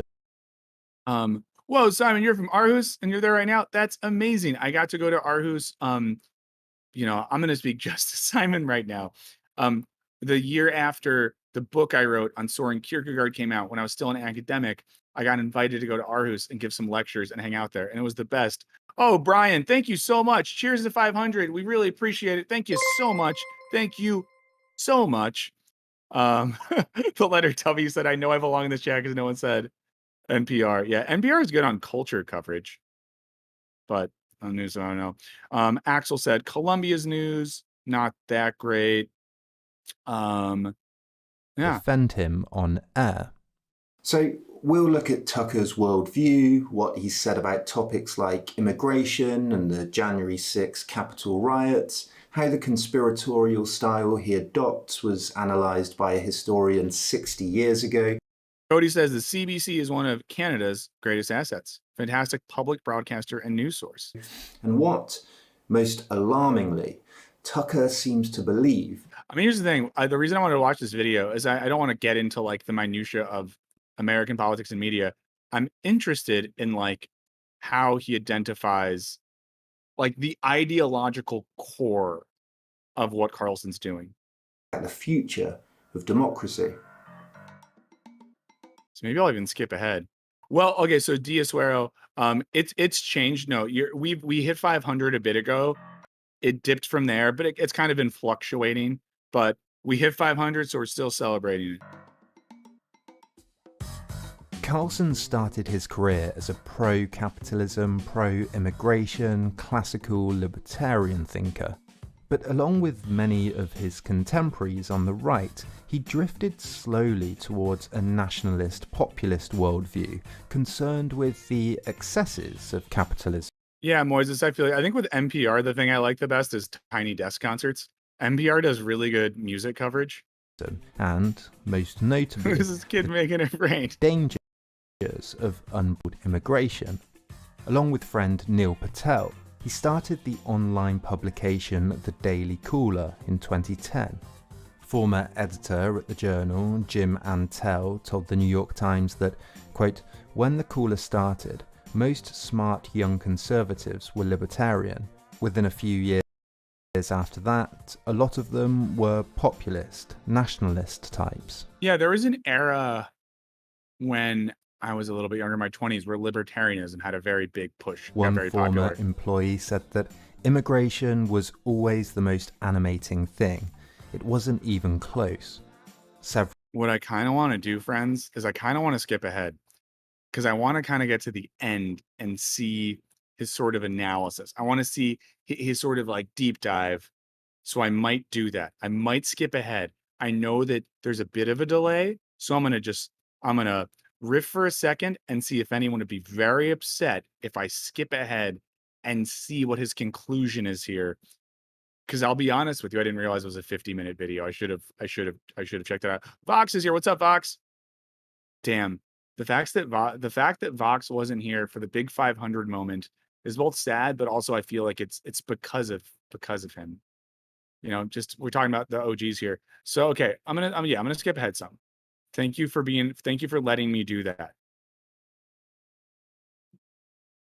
Oh, what is this quote? Okay. I'm just assuming that he's going to do more talking about specifics, and then as we get towards the end, he's going to put some pieces together. Let's see. I'm going to dip in here for a second. Carlson also pushed the idea that elites have used fear and panic of climate change to get what they want, and it's no surprise that he's promoted the website 4chan on air, a site known for being a hotbed for 4chan. To limit speech, to increase their power, to bring in cheap labour that they'll benefit from, to discredit Trump. Oh, we got to 503. We're back at 500 for Vox. Vox, we did it for you. Vox, we did it for you. Replace the native population and to divert attention. Most basic level, the two groups have become indistinguishable. Ooh, okay. I don't know exactly what he's talking about here. I feel like maybe this is referring to the press. I don't know who says this, but the main reason the press lost interest in holding the permanent government accountable is that they had more in common with its members and with the rest of the country. They share the same life experiences and cultural assumptions as the people they cover. The people in power are the neighbors and former classmates of the members of the press.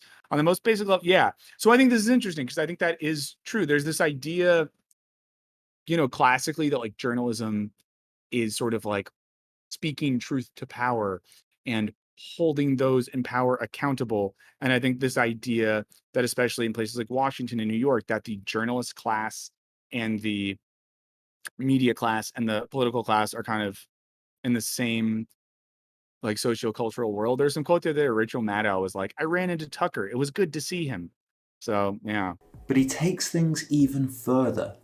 Not only do they share interest, but they're all colluding, organising against your interests. A cabal, in cahoots, sinister, shadowy, evil, it got scary. Pulling the strings. For anyone who's just tuning in, this is a video from the channel Then and Now, which is a fun channel. It does deep dives. It's on Tucker Carlson's Paranoid Mind. When it comes to... Oh, yeah. Bob Lee recommended a really great book. At the Existentialist Cafe. Crafting a powerful message. The paranoid style does have its benefits. Hofstadter wrote that for the paranoid, very often the enemy is held to possess some especially effective source of power.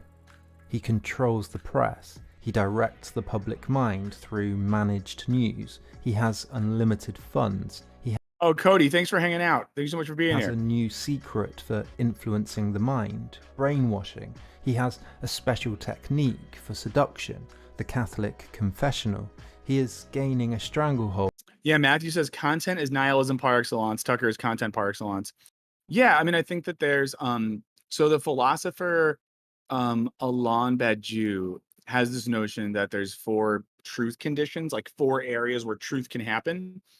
Oh, can I remember all these? It's politics, love, art, and science.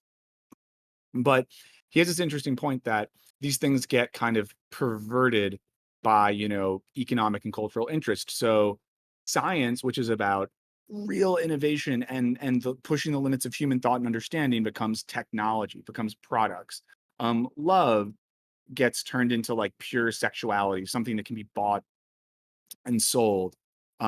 Art becomes like culture. So rather than art being something that speaks to the human experience, it becomes products of culture, so on and so on. But yeah, it makes me think of that when we think about content.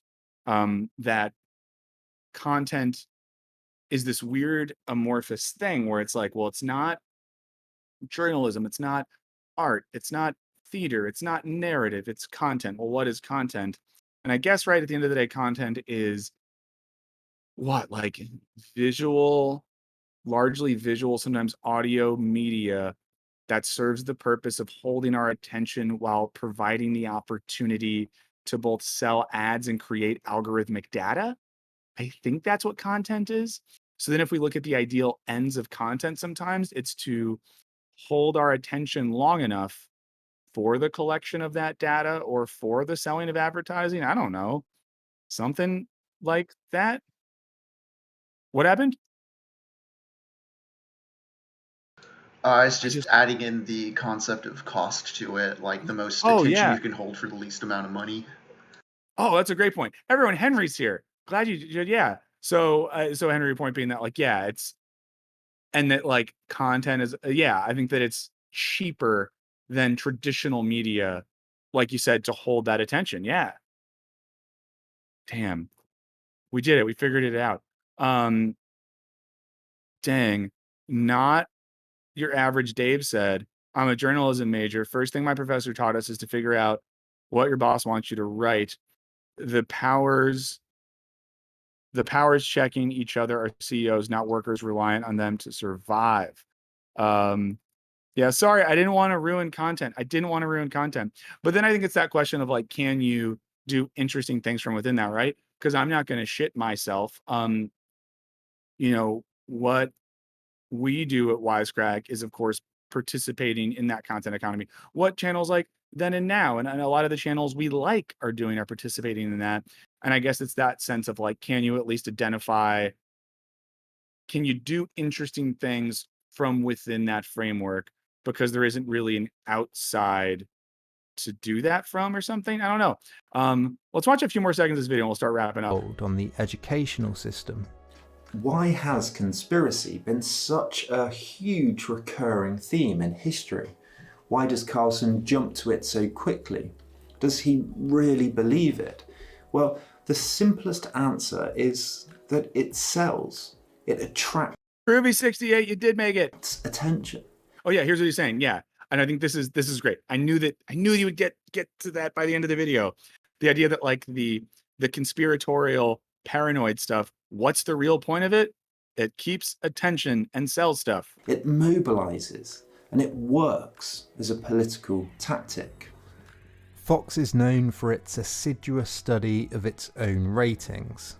While traditional television ratings data looked at viewer numbers hour by hour, then 15 minutes by 15 minutes, Fox started using ratings data that looked at viewing figures minute by minute. One Fox employee said that Carlson studied them carefully. They said he's going to double down on the white nationalism because the minutes by minutes show that the audience eats it up.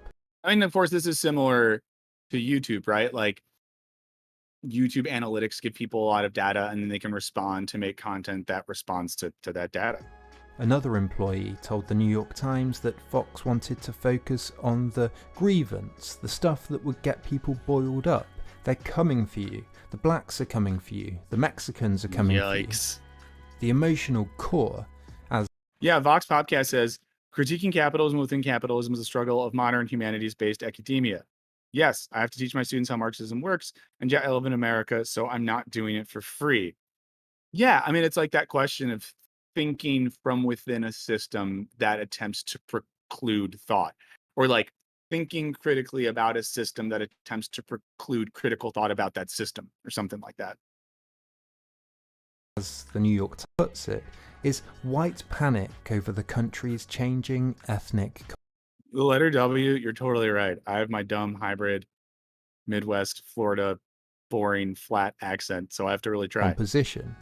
And being one of the most successful media publishers on Facebook, Fox now has access to even more detailed analytics than ever.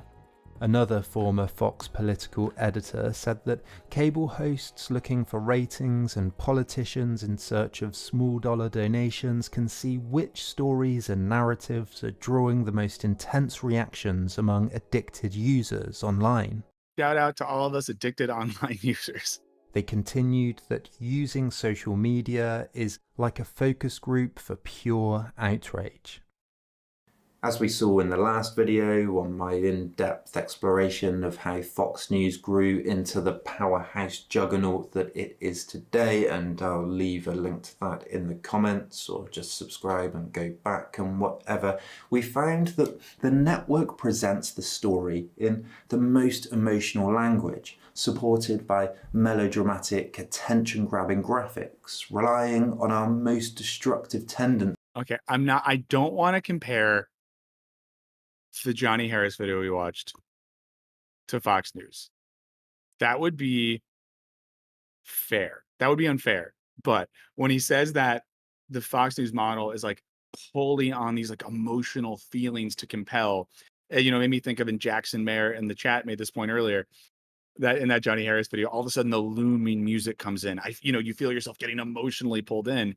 And I say that not to shit on the Harris hole, but to say that these strategies are everywhere. So I think sometimes when we're analyzing something like Fox News, I think it's almost the trick is to be like, oh yeah, they're the ones that do that. No one else does that. Yeah. Um, James says, get off the internet and into the streets. I can do that when we figure out how we can stream when I'm in the streets. Diasuero, I'm not sure. It's about evolutionary inheritance. Yes, Steven makes a good point. This isn't even analysis. Which talking head isn't interested in ratings? You just celebrated getting to 500. You did, by pulling on your emotions. I mean, I guess the dream, right, is that you can make stuff that you like and it does well. That's the dream. Our defense mechanisms, our fear, our survival, our fight and flight, and our tendency to focus on threats and dangers. People become mobilized when the threat is powerful, organized, elitist, the other. Hofstadter writes that for the paranoid, nothing but complete victory will do, since the enemy is thought of as being totally evil and totally unappeasable. He must be totally eliminated. I'm going to skip ahead a little bit. Epileptic law, willing to subvert democratic norms to hierarchy, is the older system, more normal and natural. Those are his words. He writes that hierarchy is, quote, the story of all human history. Very few civilizations have operated in any other way. People naturally sort themselves into hierarchies. Those who have power, I don't know who this quote's from. This is rough. Defend it from those who don't. Rulers rule, serfs obey. It's a familiar system.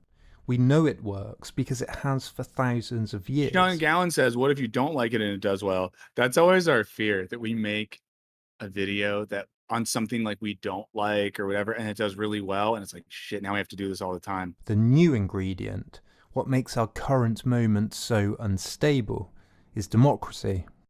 He continues that there are justifications for suspending democracy. He says, if your voters can't reach responsible conclusions, you can't let them vote. You don't give suffrage to irrational populations for the same reason you wouldn't give firearms to toddlers. I mean, the skepticism of democracy, I mean, Plato did that. They're not ready for the not saying it's good, but Plato did that. Responsibility. The last sentence of Tucker. Not Your Average Dave says, hierarchy is repulsive. I spent so much time reading and thinking about hierarchy the past week when working on the Jordan Peterson video. This book is, we are all sufferers from history, but the paranoid is a double sufferer, since he is afflicted not only by the real world, with the rest of us, but by his fantasies as well. Unironic. Yeah, Josh, that sounds like Plato for sure. So really, Tucker Carlson's views are there on the page in black and white. Emotional music. Certain people shouldn't be able to vote. They're irresponsible, and the elites are conspiratorial. They need purging from the system. The swamp needs draining, and democracy can be suspended to do that, if needs be. It's part of this reactionary idea that America isn't necessarily a democratic country. It's just a Republican one. And if America is the most powerful country in the world, and Carlson is its most influential thanks, Alex. Conservative, and he has views like this, does this make him one of the most dangerous men in the world? But there's an interesting meta thing here, right? That maybe what he's saying here is just completely true, that via that analysis that someone like Tucker Carlson is dangerous. But then it's like, in trying to tell us that Tucker Carlson's so dangerous, is that just playing into that same paranoid fantasy where him saying that plays into our mind's desire for some sort of paranoid structure? Or does that make me a sufferer? It's too meta. Of the paranoid mind. Do we have a video on Plato's views of democracy? I think we might at some point. Okay, so we don't have time now. I'm going to save the present past video that's the response to Harris, and maybe we can watch that next week and start with that. But you all might watch it in the meantime, so I guess it doesn't really matter. As we wind down, it's time for our favorite segment, What Are Ya? In What Are Ya, we end our stream by talking about things that we're all watching, reading, listening to, what content we're consuming for the creation of data for our overlords. But just stuff that we like. Um, Someone said, is Wisecrack ever needed to retract a video? And Nicole said that's not inherently true, Michael. I'm not sure exactly what that was responding to, so I'm really sorry. Okay. So what are people? I got distracted. You know, it happens. So we're doing What Are Ya? We share things that we like, that we're enjoying, that are making us happy. So again, maybe it's a thing you're eating, like vegan burritos. Maybe it's music you're listening to. Maybe it's a book you're reading. Maybe it's a game you're playing. Maybe it's just something like, I'm taking hikes now and I like it. So let us know what you like. Let us know what are you? And I'm going to shout some of them out in the chat. Simon H said, will philosophy ever get figured out completely, or is it impossible? It won't get figured out completely. Philosophy, as I see it, is the rearticulation of a set of classic questions. We rearticulate those questions in a contemporary context, and we hope to get closer to a level of understanding. But I think that the idea of it being fixed is impossible, because to say that philosophy could be done would imply that like reality and human subjectivity are these flat things and not organic progressing things. Tasting history with Max Miller. Oh, someone's reading Sophie's World. Oh, that's this is a classic. Someone's reading Beyond Good and Evil. We got someone reading Silk Roads: A New History of the World. That sounds fun. Ooh, Derek's getting into the mindset of doctoral thesis research. Send Derek your good vibes. Laughing Man referenced Bowling Alone. We talked about that last week. Yeah, that book it's a lot, and it's really good. And I'm sorry if I'm missing anything. Let's see. Ooh, Vox Podcast is loving Claim to Fame. I'm tempted to watch that. It comes on after The Bachelor every night. Let's see. Someone's is liking some cardio, some tartar cuisine. We're watching. Oh, Sandman. Someone got new rock climbing shoes. That's awesome. We're eating mochi. We should add Lucas, if you want, we can add slaps or chaps to this. Why not? Oh, we got some Mars Volta. And hey, if I miss anything, I'm so sorry, friends. There's a lot coming in right now. Someone's reading what a list, Ken, reading both Frantz Fanon and Save the Cat. So learning some really good philosophy and theory and working on screenwriting. Reading Dune, Squirrel Girl, Chef Curry. I wish we could bring back Thug Notes. It's just too expensive to make. That's the reality of it. So much good stuff. Witcher books.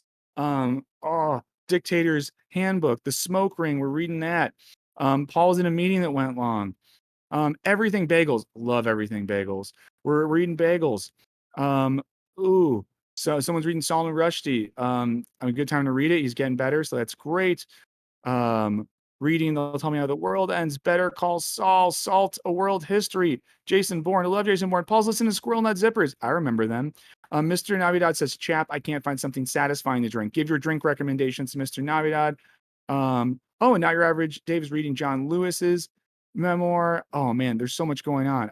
I'll say a few what arias on my end, and if Henry has any what arias, he should jump in. I'm listening to this audiobook on Jay Dilla Time. If you like hip hop music, or even the history of music in general, and especially music that's grounded in like rhythms and production, I really recommend that. I'm about to start reading philosopher Laurent Badiou's new book, Imminence of Truths. Started last night watching the How to Change Your Mind series on Netflix, the Michael Pollan thing on psychedelic research and their effects. And I need to see some more movies soon. I've been a little movie. I haven't watched any movies in quite some time, which is weird for me. Someone's reading Debt. That's awesome. Henry, do you have any what arias? No pressure if you don't, but anything you're consuming that you're enjoying these days? Yeah, I've been going through a lot of 70s Japanese movies, a lot of manga adaptations, yeah. So like Lady Snowblood, Lone Wolf and Cub, Female Prisoner Scorpion, all that kind of stuff. Amazing. That sounds really cool. So hopefully you all heard those. And thank you so much for, when someone's playing guitar on Oculus with hand tracking, that's crazy. Awesome. Well, thank you so much for sharing all this, everyone. Someone's listening to Tool. Oh boy, lots of good recommendations. So scroll through the chat if you're looking for stuff. Lucas is doing a quarterly rewatch of The Good Place. What a show. To scroll through those. Oh, Nicole said she saw Everything Everywhere All at Once. Check out our video on that if you haven't, Nicole. I think it might help because I had to see it a few times, but maybe check that out. Okay. So, we got to read this one. It's Dude Abides What Are You? Because he invented it. I'm watching the Woodstock 99 doc. Where is that one? I want to watch that. Watching Phil DeFranco eating restaurant ramen. Ooh, that's good. And about to finish Yakuza Like a Dragon on PS5. That sounds great. Kayla wants some book recs for music related to history or philosophy. So drop some of those. And someone's reading Rorty and Davidson. Richard Rorty is awesome. Very good writer. Whew. And then Josh says the new Lupe Fiasco album is phenomenal. Okay, I'm gonna stop looking. I'm getting so into it. Okay, so we'll be back next Thursday. Oh, wait, friends. I think we're gonna have to take next Thursday off. Yeah, I forgot to mention this. Unless I can figure out, maybe we'll do a mini stream next week. I'm out of town next week. I hope with all the stuff we talk about with work, you're comfortable with me taking some time off. This is because I'm going out of town to go to Chicago next week to see friends, to see family, to go to a music festival. Wow, how fun. So maybe we can do something a little like stream check-in next week, but I think we won't be back in full force for 2 weeks. I hope that's okay, friends. But I'm gonna miss y'all. I promise I'm gonna miss y'all. Maybe we can set up a thing where I stream live from a music festival or something like that. Okay. So yeah, Ian said it, quiet quitting. I'm quiet quitting this stream next week. I realize that people are saying take it off because y'all are so nice. You're fine taking a week off the stream. But for a second, I thought a bunch of people from New Orleans were throwing beads at me saying, take it off. But yes, thank you for hanging out. Be sure to, again, check out the social media stuff if you want more Wisecrack in your life. Feel free to find me on social media if you have recommendations and stuff like that. Let's see what else.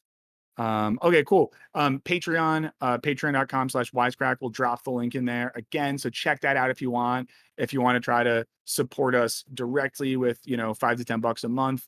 We appreciate it, but if you can't do it, we totally get it as well. Thanks for jumping into the Harris hole together today. It meant a lot. Thanks as always for the chat. Super great to hang out with you all. Thanks so much to Henry for holding things down today. For Griffin and all the work he's doing on that end as well. Thanks to everyone who makes Wisecrack, and thanks to you all. We got some really good videos coming out. So I don't know the exact order. One of the next ones might be one we did on the Lego movie and Toy Story, looking at philosophical conceptions of freedom. I think you'll like it. We really dig into freedom and religion and politics and philosophy and all that sort of stuff. Oh, Pilsen. Pilsen's great. I kind of want to go to a concert in Pilsen the night I get in. But yeah, so that'll be coming out. There's another video. What's the next one that's coming out? We recorded a video on AI. That's going to be kind of cool. We got that video coming out. And we have a video on why the internet makes you angry coming out. And like we mentioned before, we have a video on Jordan Peterson coming out as well. So we got all that coming. And then, yeah, Moises, the Legal Eagle one is going to come out. I promise. So let's wrap up here. Thank you so much again. We'll see you all in 2 weeks, I think. So we'll be back in 2 weeks. Put it on your calendar, 2 weeks. And remember, when we get to 1,000, we're going hats off, baby. And maybe someone can make a remix of Future's Mask Off with hats off. All you got to do is drop the word hats over that, and then we can play that when it happens. So we have a few weeks maybe to get ready for that. So thanks again. We'll see you all in a couple weeks.